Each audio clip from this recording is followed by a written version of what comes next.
The people of Willow Creek said Emily Cartwright had a smile that could calm a storm and a presence that filled the coldest rooms with warmth. She was the type of woman who remembered birthdays, brought soup to neighbors battling the flu, and stayed an extra hour at the end of her night shift just to make sure her patients were comfortable. She wasn't just a nurse at the Willow Creek Family Clinic. She was the heartbeat of town, and in a place where everyone knew everyone, Emily's name was spoken with a kind of reverence that most reserved for saints. She lived in a modest two-bedroom house on Magnolia Lane with her aging father, George Cartwright, a retired schoolteacher who had been battling early-stage dementia. Most mornings began with Emily brewing a fresh pot of coffee, slipping a jacket over her scrubs, and walking her father to the porch where he could watch the town slowly come alive. They had a routine, simple and predictable, just the way George needed it, and Emily never missed a beat. Even when the night shifts took a toll on her, even when the weight of responsibility pressed into her bones, she carried it all with grace. At the clinic, she was efficient and compassionate, firm when necessary, but always gentle, and patients trusted her more than they did most of the doctors. Children especially loved her. She kept stickers in her pocket, and a quiet way of turning fear into laughter. Her co-workers said she was a mystery, not because she was secretive, but because she never seemed burdened by the chaos around her, like she had built some invisible shield that protected her from the darkness she witnessed on the job.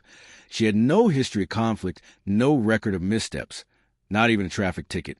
She was the kind of woman people envied in the best possible way, admired without resentment. Yet behind that composed demeanor, there were things people didn't see, things Emily never shared in a town like Willow Creek. Privacy was a luxury, and yet she managed to keep parts of herself hidden in plain sight. She rarely talked about her personal life, never brought a boyfriend to town events, never spoke of past relationships, and while many chalked it up to professionalism, others wondered if perhaps Emily carried hard takes. She simply didn't advertise. She had her inner circle, her best friend Clara Jennings, a fellow nurse who'd known her since high school, and her mentor Dr. Karen Bellamy, who often said Emily had the instincts of a seasoned detective. She was sharp, observant, intuitive in ways that couldn't be taught. On Sundays, she volunteered at the St. Agnes Church Pantry, and when her shift allowed, she'd help organize food drives, bake sales, and school health screenings. She had a deep sense of duty, the kind that wasn't loud but persistent, and that made her absence all the more devastating when she suddenly vanished. The night before she disappeared, she was seen leaving the clinic at 11:42 p.m. Security footage showed her waving goodnight to the receptionist, walking to her car, and driving off into the quiet streets of Willow Creek. That was the last confirmed sighting. And the next morning, when Emily didn't clock in for her scheduled shift, alarm bells rang instantly. It wasn't like her, not showing up without notice, not answering calls, not being there for her patients. The clinic staff tried calling her, then her house, then Clara, and finally George, who had no idea she hadn't come home. George's memory had become unreliable. But that morning, he remembered falling asleep in his recliner while Emily read a book beside him. And when he woke up, she was gone. Her car was still in the driveway. Her bedroom was undisturbed. Her phone sat on the kitchen counter next to a half-empty mug of chamomile tea. It was as if she had simply evaporated. And in a town as tight-knit as Willow Creek, people didn't just vanish. Within hours, Sheriff Tom Rudd had been called, and a formal missing persons case was opened.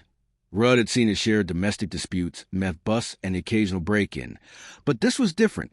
This was Emily Cartwright, the town's golden girl.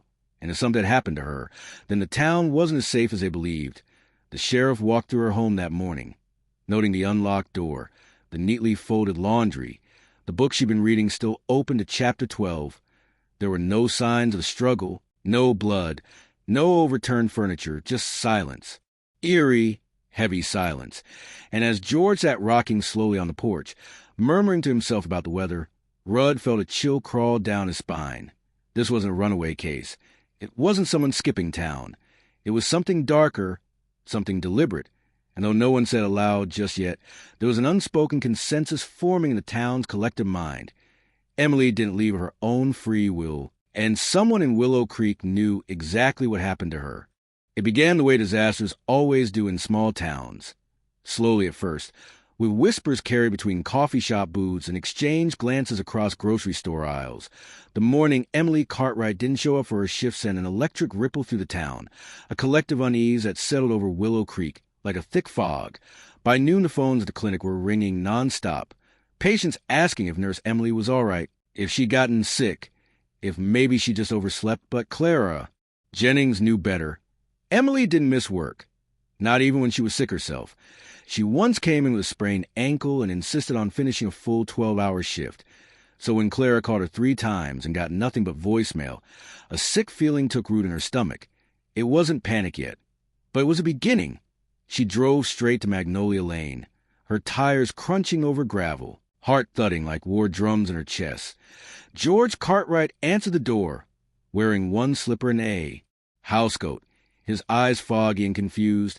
She went out, he mumbled. She said she'd be back in an hour. Clara stepped past him, scanning the living room like a soldier entering a hostile zone. Everything was still, too still. Her purse was on the kitchen counter, keys beside it, her phone lying face down, battery nearly drained. Clara picked it up, tried to unlock it, but it was passcode detected. Not like Emily. She never hid anything from Clara. Upstairs, the bed was made, the laundry folded, her toothbrush damp like it had been used just hours earlier, a single lamp still glowing on the nightstand. Then something caught Clara's eye. The front door had no signs of damage. No scratches on the lock, no scuff floors, no struggle. Just an unlocked entryway to a house that felt frozen in time. Clara called Sheriff Rudd at 1:22 p.m., and the moment he heard her voice, he grabbed his coat and said, "I'm on my way." Within 20 minutes, the first deputy was at the scene, followed by Rudd himself, weathered face tight with concern. He took one look around the house and knew this wasn't just a nurse late for work. This was something deeper, something sinister. The press hadn't arrived yet, and the town hadn't fully processed gravity. But Rudd moved quickly, canvassing neighbors, checking security cameras from the clinic, tracing Emily's last known movements. The camera outside the Willow Creek family clinic showed her walking out the door at exactly 11:42 p.m. the night before, wearing her navy blue scrubs, hair tied in a loose bun, coffee thermos in one hand. She waved to the night receptionist, smiled, then walked into the night, calm, casual, unaware that this would be the last time she'd ever be seen alive on video. The street camera caught her car turning onto East Pine Street, and then nothing, no footage from any gas station, no ATM withdrawals, no cell phone pings. Her car was parked neatly in her own driveway the next morning, which meant she made it home. But something happened between that moment and the hour Clara found the house untouched. The clinic staff organized a search party that very afternoon.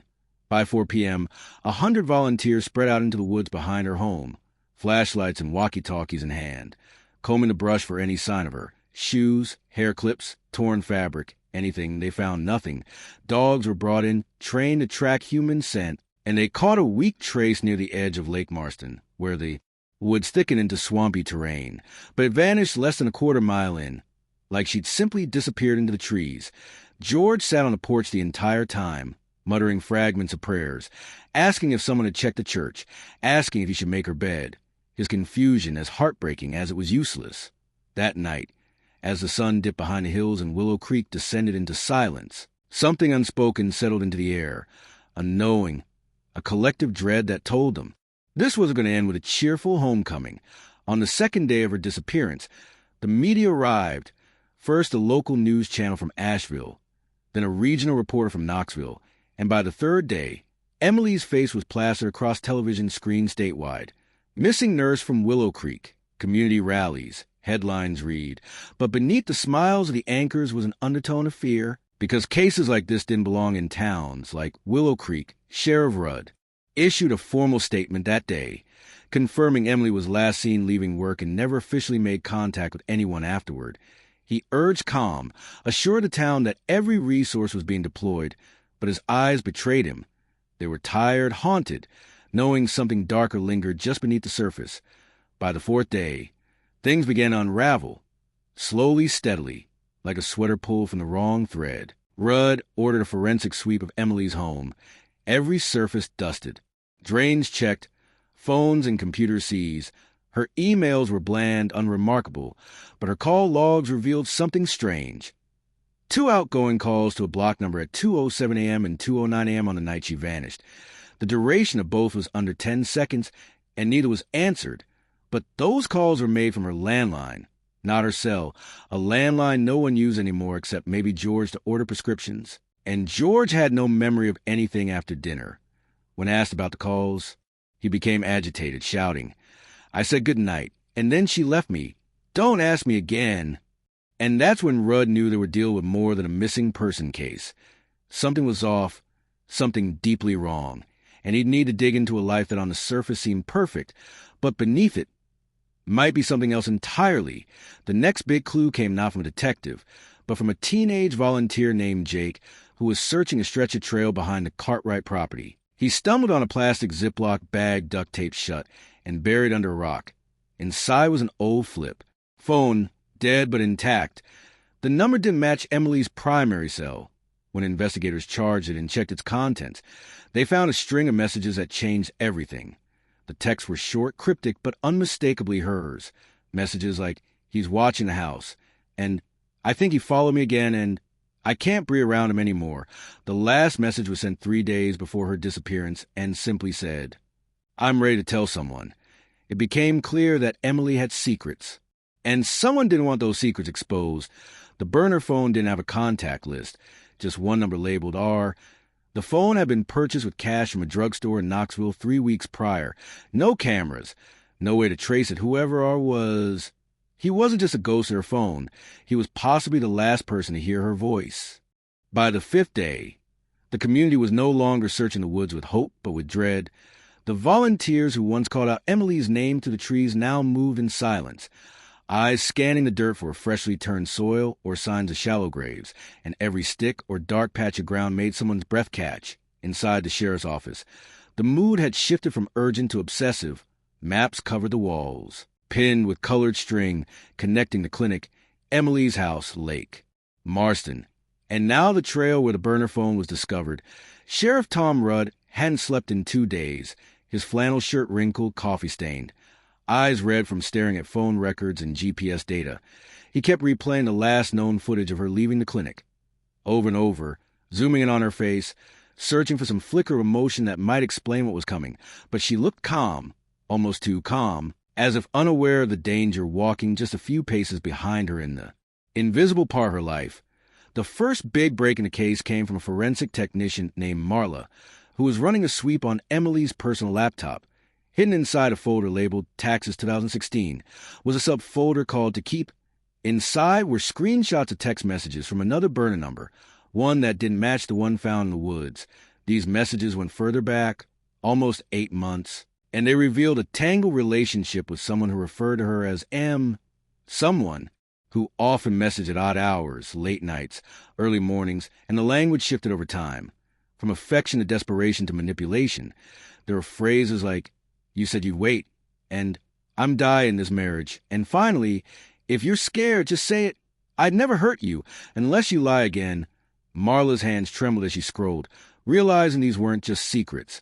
They were red flags. And suddenly a name came to mind, someone who had worked closely with Emily, someone married, someone respected, someone visible in the community, but invisible in plain sight when it came to suspicion. Russell Hart, a paramedic at the clinic, husband of PTA President Andrea Hart, father of 2 girls at Willow Creek Elementary. He and Emily had worked together often.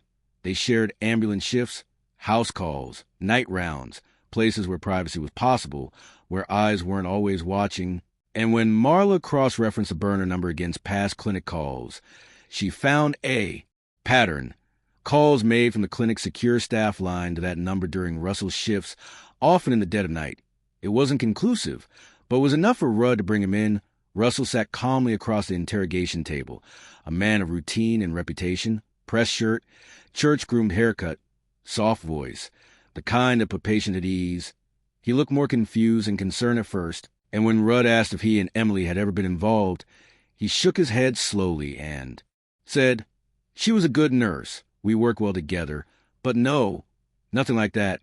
Rudd watched his face for micro-expressions, twitches, pupil dilation, sweat. But Russell's demeanor was steady. unshaken, a veteran of trauma response who had likely rehearsed this kind of denial in front of mirrors. Then Rudd slid the burner phone across the table. Screen lit up with a text that read, "Cabin, Tuesday, midnight, no excuses." Russell's face didn't change, but his hands twitched ever so slightly. And when Rudd asked him if he owned or knew of a cabin registered in the Cartwright family name, Russell blinked once, then said, "No." The lie was almost elegant, but it didn't hold up because 2 hours later, a search of tax records and land deeds revealed that George Cartwright's name was still listed as a co-owner of an abandoned hunting cabin about 6 miles out of town, up in the Blue Pine Ridge. Property inherited from a cousin, long unused. And yet when officers arrived, the cabin wasn't empty. It was recently disturbed, dust cleared in spots where someone had walked, floorboards broken, blood dried along a splintered table leg, a shattered oil lamp in the corner, and worst of all, brown hair matching Emily's found snagged and nailed by the doorframe. The scene was a horror house of partial clues. Not enough to convict, but far too much to ignore. Still, Russell stuck to his story, denying everything, claiming he didn't even know Emily outside of work, insisting he hadn't been near that cabin in years. But the search of his home said otherwise. Hidden in his garage freezer behind a rack of deer meat was a sealed plastic bag containing Emily's scrubs, partially burned at the edges, stained with blood, and a necklace that Clara immediately recognized as one Emily wore daily, a simple silver chain with her mother's locket. When Russell was arrested, the town exploded half. In disbelief, half in rage, signs went up overnight. "Justice for Emily, we trusted you." And worse, Andrea Hart collapsed during his arraignment, crying so loudly the bailiff had to escort her from the courtroom, and the town that once adored its heroic paramedic now stared in silence as he was walked past reporters in cuffs. But even then, even with mounting evidence, there was still one unbearable truth no one could answer. Where was Emily? Was she alive, hidden, drugged, held captive? Somewhere waiting to be found. Or was the worst already true? The town held its breath as divers swept Lake Marston, and dogs traced fading scents through the forest. And yet every lead brought them only to the edge of resolution, never the center. It was like chasing ghosts. And as the investigation widened, more questions emerged, including the sudden appearance of a second man, someone known only as R in her texts, someone Russell never mentioned, someone whose number didn't belong to him. And when traced, it led to a burner phone activated in the neighboring town of Brookridge under the alias Ron Greeley, a name with no digital footprint, no credit file, and no ID to match. And just like that, the investigators realized something chilling. Russell might not have acted alone, and Emily's nightmare may have involved more than one monster. The day they uncovered the identity behind the mysterious R in Emily's messages, the investigation took a turn that no one in Willow Creek could have predicted. Because up until then, all eyes were fixed on Russell Hart, the cheating husband with a motive, the hidden burner phone, the blood-stained scrubs in his freezer, the man who had lied under oath about his relationship with a missing woman. But as damning as the evidence was, it never told the full story. It left holes too many for Sheriff Rudd to sleep at night, because the text in the burner phone showed fear. But not just fear of Russell. They hinted at someone else, someone Emily had once trusted but had grown afraid of, someone who'd been watching her from the shadows. Rudd had his tech unit dig deeper into the alias Ron Greeley, and after days of tracing burner purchases, tower pings, and traffic camera data, they finally matched the pattern of a man who had no business being near Emily's life, a former patient, named Ryan Greaves, a construction worker from Brookridge who had been treated at the clinic after a job site injury almost a year ago. Records showed he'd been assigned to Emily's care for outpatient physical therapy.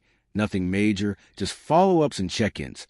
But something about that time had left a mark on him, and not in the way that showed in medical records. The first time Rudd saw the footage from a gas station camera showing Ryan's pickup parked outside the clinic on 3 separate nights, weeks after his treatment ended. He felt the sick, low ache of a hunter who had finally spotted his prey. Ryan Greaves had a sealed record, a juvenile file that didn't show up in standard checks, but once opened to court order revealed disturbing patterns. Stalking charges at age 17, a restraining order filed by a high school classmate, and a history of violent outbursts related to rejection, all expunged at age 21. And then he disappeared into blue-collar, workforce, keeping his head down just long enough to look clean. But the signs had always been there, and now it looked like Emily had become his latest obsession. Sheriff Rudd remembered something Clara had told him during one of their first interviews. How Emily started walking to her car with a flashlight. How she always checked her locks twice. How she once mentioned seeing a truck idling outside her house, but waved it off as her imagination. How she said the same truck was parked outside the church pantry one Sunday, and then again near Lake Marston when she went jogging. The pieces were scattered, but when laid together they drew the outline of a predator hiding in plain sight.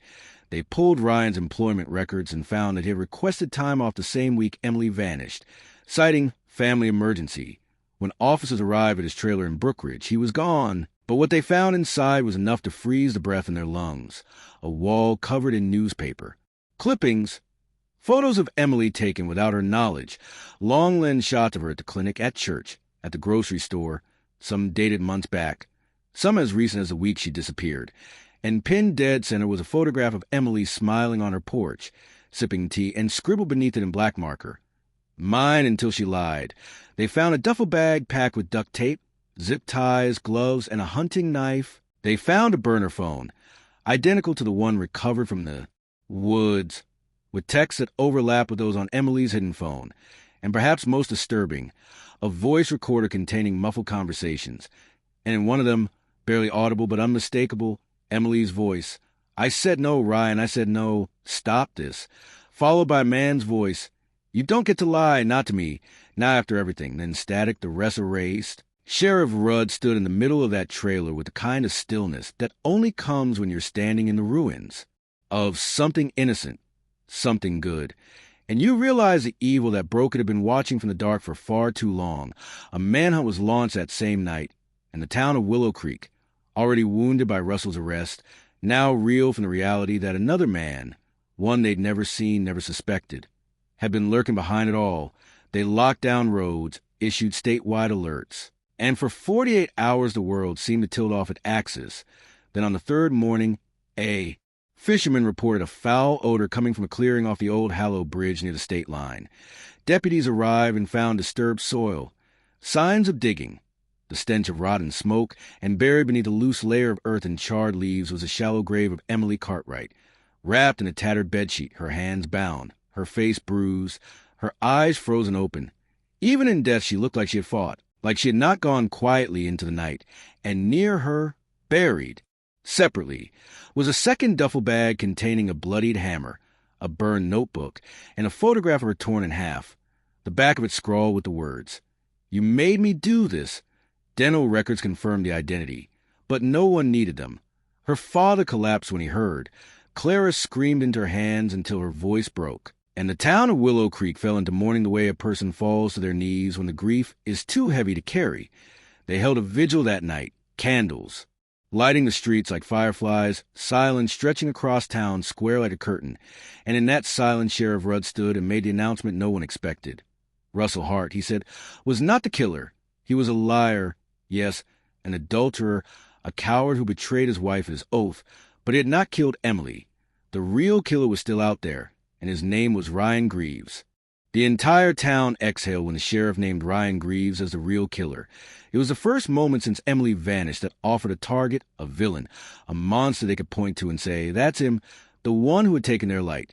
But that fragile clarity cracked just 5 days later, when Ryan Greaves was found. Not in hiding, not in flight, but hanging from a nylon rope tied to the rafters in an abandoned barn 2 counties away. His body half decomposed, feet swinging lifeless, above an empty overturned bucket.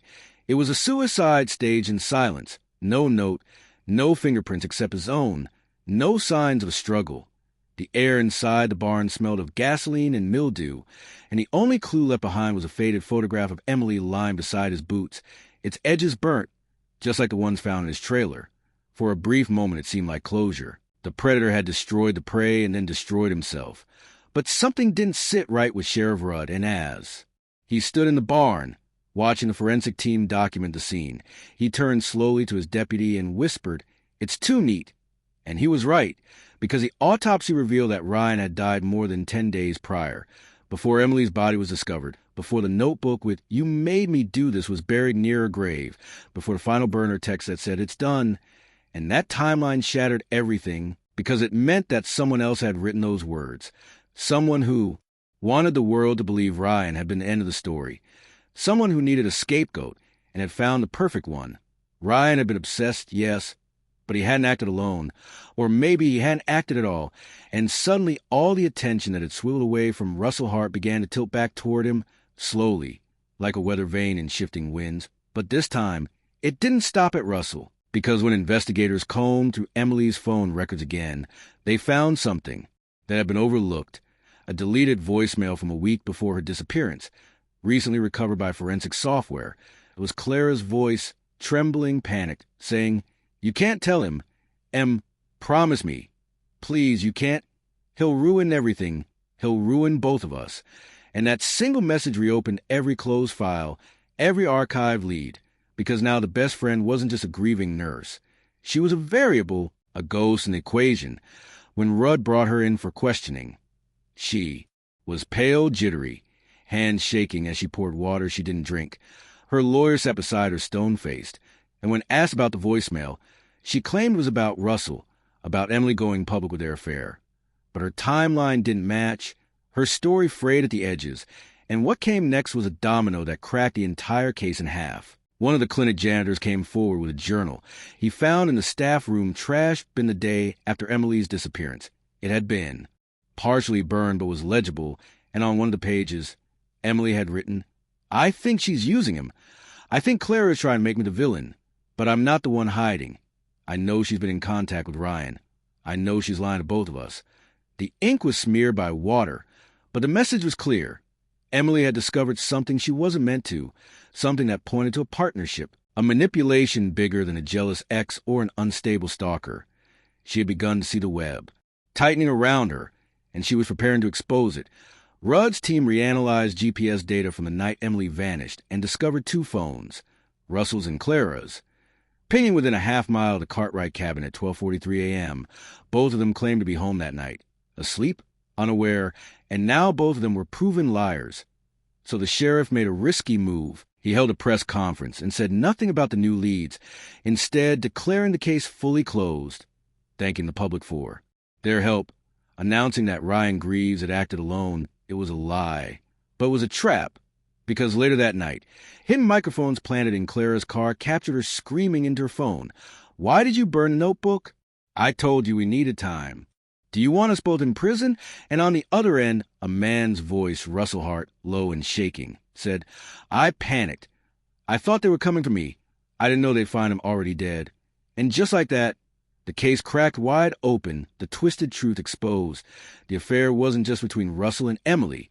It had included Clara, too, in a tangled, toxic triangle fueled by jealousy and desperation. Clara had once been in love with Russell, years before he married Andrea, years before Emily ever walked into the clinic, and when she saw him falling for someone else, her resentment curdled into obsession.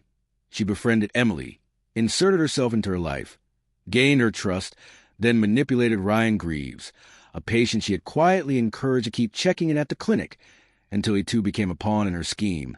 She planted seeds in his mind, told him Emily was leading him on, told him Emily laughed at him behind closed doors, until the unstable man finally snapped, and when Clara realized he might talk, might expose her role, she and Russell lured Emily to the cabin under guise of secret meeting, fed her a story that Ryan had threatened them both, that they needed her help to set a trap, and once she arrived, once she began to realize the truth, it was already too late. Russell struck first, but Clara finished it, and when Ryan went missing days later, it wasn't a suicide. It was murder staged to silence him forever. They buried him first, then kept Emily hidden until they could bury her too. And when the bodies were found, they played the roles of victims, of mourners, of survivors of an unthinkable tragedy. But now the performance was over. The evidence was stacked, the wire recordings played in court, and the jury delivered their verdict. Guilty on all counts. Life sentences without parole. And as the courtroom emptied, George Cartwright stared at the floor, tears falling silently onto his hands, and whispered the same words over and over. She just wanted to help people. She just wanted to help.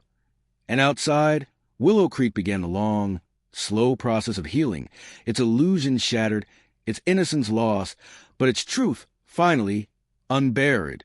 It was a cold morning in November when the courtroom finally fell silent and the last verdict was read. The gavel struck with like a final breath escaping from a long, suffocated truth. And just like that, the story of Emily Cartwright was no longer a mystery. It was a tragedy fully told. The sentencing of Russell Hart and Clara Jennings sent waves through Willow Creek, not just because justice had been served, but because of who the guilty were, the very people who had once worn masks of compassion, who had stood side by side with the grieving, who had lit candles in public vigils and prayed into microphones while the blood was still on their hands. And as the courtroom emptied, as families embraced and reporters whispered into cameras, Sheriff Tom Rudd stood alone by the courthouse steps, watching the clouds roll over the hills like ghosts dragging chains. He had solved cases before, some messy, some brutal, but this one had aged him in a way none of the others had, because Emily wasn't just a victim. She was the town's heartbeat, and her murder had ripped the soul from Willow Creek. Her father, George Cartwright, never returned to teaching Sunday school. He stopped speaking at church, stopped walking the porch every morning. The rocking chair sat still now, dust collecting on his arms, a silent monument to a man who lost more than a daughter. He lost his compass, his reason, and eventually himself within months. George's condition worsened, his memory dissolving like ink in water, until one day he forgot who Emily was altogether, and that, in its own way, was another funeral.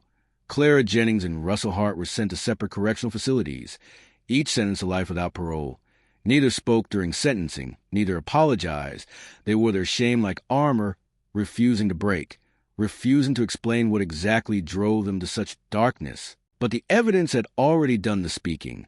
The hidden recordings, the overlapping burner phones, the GPS trails, the journal fragments, the voice of Emily captured and buried in the digital corners of a world she had never meant to enter. And though they tried to erase her, first with lies, then with dirt, her voice kept speaking, louder in death than it ever could in life. The Cartwright cabin was demolished by court order. The land returned to the state. Trees grew back over the trail where Emily was taken, the soil eventually swallowing the blood, but not the memory, never. The memory. And in the center of Willow Creek, a small statue was erected outside the clinic where she once worked, not grand, not expensive, just a stone bench with her name etched into the side. Emily Cartwright, the light we lost, the truth we found.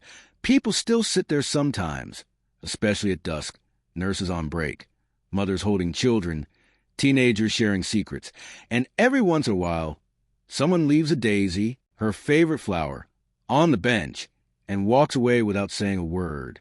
Sheriff Rudd retired not long after the trial, quietly, without ceremony, no badge pinned into his chest, just a long walk in the woods behind his home, where he sat by Lake Marston and watched the ripples bend the moonlight, wondering how many other Emilys the world had buried under false smiles and trusted faces. And if he'd ever learned to trust his gut again, he never solved another case, but he never forgot hers. Because in the end, Emily Cartwright didn't die because she was weak, or naive, or unwise. She died because she saw the truth and refused to stay silent. She died because the people she trusted most used her light to cast shadows of their own, and because monsters were many faces, some with badges, some with wedding rings, some with stethoscopes and best friend bracelets. But what they didn't count on, what they never imagined, was that the girl who gave her life to help others would in turn uncover the darkness inside them, and that even from the grave, she would bring justice. So the town mourned her, yes, but they also honored her, and her name lived on not in headlines or horror, but in the way people now pause to look closer, listen longer, ask twice, and never again assume that the people closest to you aren't capable of the worst kind of betrayal, and that perhaps was her final act of healing, a warning etched into the bones of Willow Creek forever. Perhaps was her final act of healing, a warning etched into the bones of Willow Creek forever.